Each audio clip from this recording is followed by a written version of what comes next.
What's going on, guys? And welcome to Rabbits Used. Not this camera, cars. Oh, feeling good. Coffee's good. Coffee's good. Like my coffee, like I like my women, tan and sweet. Feeling good, having a good morning. I want to tell you something. And if you've been watching the channel for a little bit, you noticed inventory has been down. It's just hard to find good cars right now, especially at a good price. Obviously, inflation is setting in, and values on these cars are going insane, and it's a really hard game to play because I've got a lot of new school in me, but I got a lot of old school. I'm over here sitting on buy, and then I get that little voice in the back of my head that says, sometimes keeping your money in your pocket is a win too. So that kind of, it really kind of puts me in a conundrum because I'm not a think long kind of guy.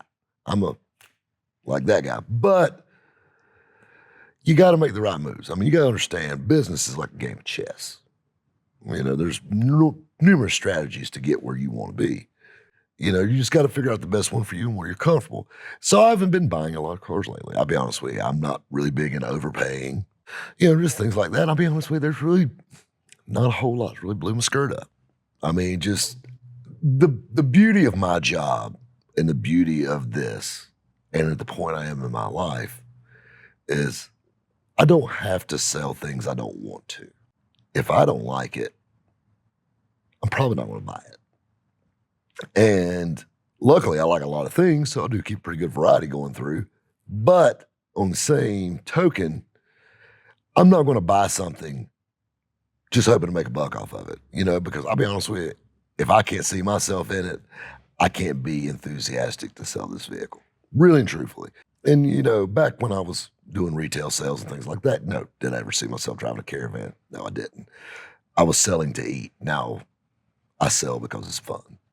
So here I am sitting around looking at cars online. That's what I do all day, every day. That's my hobby. I love looking at cars and different stuff. And I'm over here shaking the bushes a little bit. We're looking a little thin in skin here at the warehouse. And, I keep hearing that voice in the back of my head, same one that tells you about keeping your money in your pocket. Oh, Rob, you can't sell from an empty basket. And I'm just like, I'm torn, I'm just like, damn it, I need to buy some cars.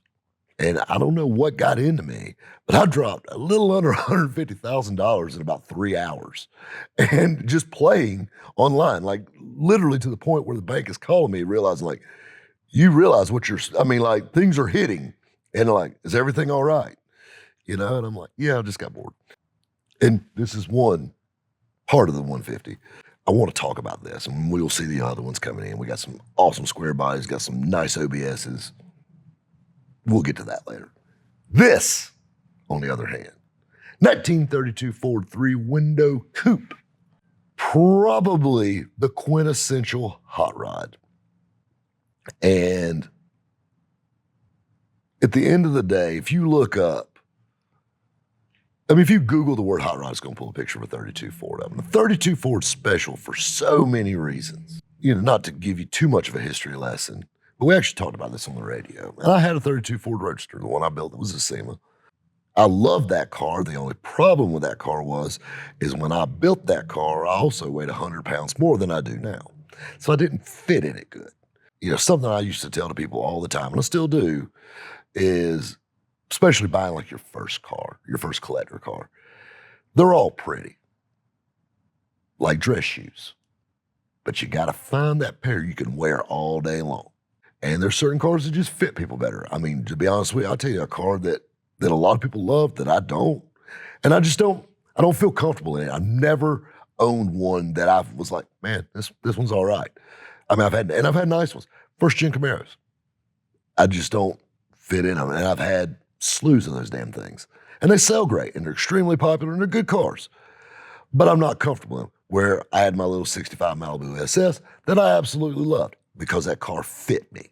Something I love about this car, considering little more slender than I once was, is now I fit in these cars. The coupes were a little better than the Roadster's room was anyway, but it's nice that you fit in it. And, like I said, getting back into the 32 Ford thing though, this is what I love about hot rods and street rods. I know a lot of people are saying, well, street rods are off. Yeah, they are off. But that's certain street rods. You have certain blue chip cars, 40 Fords, 37 Fords, 32 Fords. These cars, they're always going to be the popular ones.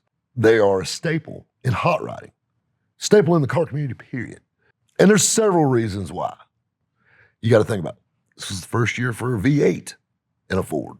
85 romping, stomping horsepower out of a freaking flathead, which is, I know I'm going to step on some toes when I say this, the worst engine ever made. A glorified damn lawnmower motor. That was big news in 1932. Well, another thing that was big news in 1932 was the Great Depression. And to stop this story, I got to tell you another little story about Henry Ford.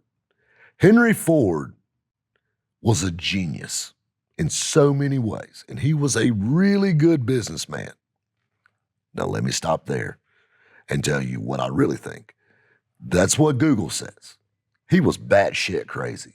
Henry Ford had the weirdest hangups about things and extremely superstitious. When they rolled out the 32 Ford, and then obviously the bottom falls out, so obviously they didn't sell a whole lot of 32 Fords, he took that as a bad omen. They shit-canned this car and then went on with the 33, which is like the Eliminator car, and which is similar, but it's different. It's a totally different car. Another thing is that, these cars were extremely just sought after. And 32s to this day, real steel 32s, and even fiberglass 32s, just like this one is, they bring great money. There's actually more 32 Fords registered in the state of California than were ever produced nationwide, which is hilarious now. The thing you got to think about, and me and Matt were talking about this off camera about 32 Fords. An original 32 Ford, it's all right. White walls, little wire wheels, high top. It's all right.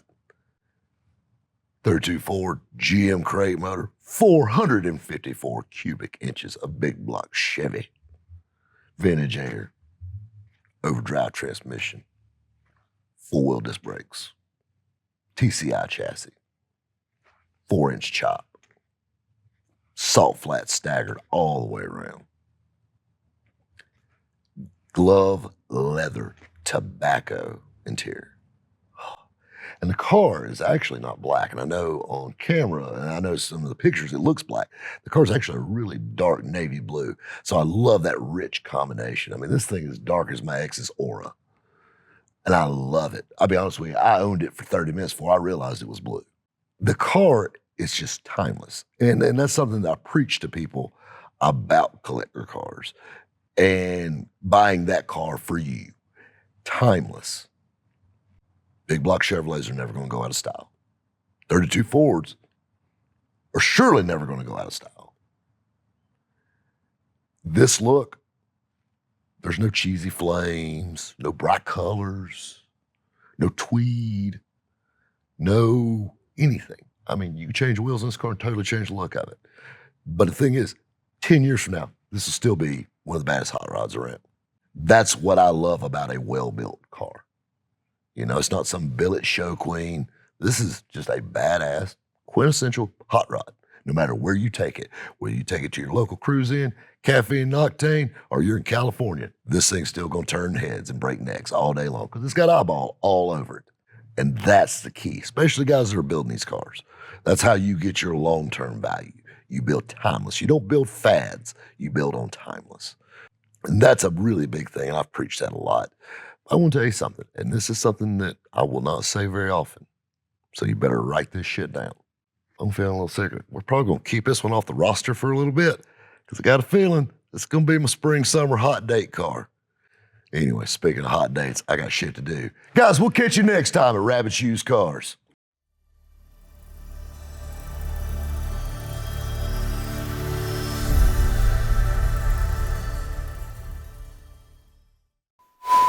Obviously, inflation inflation, inflation, inflation, inflation